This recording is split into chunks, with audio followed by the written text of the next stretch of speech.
Hi friends, మీ అందరికీ తెలుసు కదా క్యాలీఫ్లవరు.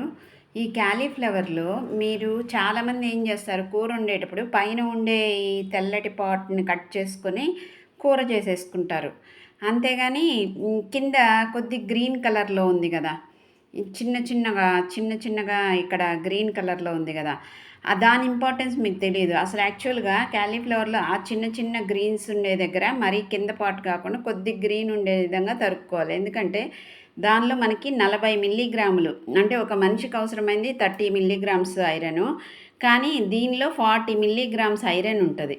సో ఇది ఐరన్ రిచ్ కూర అనమాట. యాక్చువల్గా ఎప్పుడవుతుంది ఐరన్ రిచ్ కూర, మీరు ఈ క్యాలీఫ్లవరు పైన పార్టే కోయకుండా కింద గ్రీన్ ఉంది కదా, ఈ గ్రీన్ పార్ట్ కూడా కోసి కూర చేసుకుంటే గ్రేవీ కర్రీ లాగా, అప్పుడు అది ఐరన్ రిచ్ కూర అవుతుంది. ఇది ఈరోజు గ్రీన్ పీసు ఈ క్యాలీఫ్లవర్ వేసి ఈరోజు నేను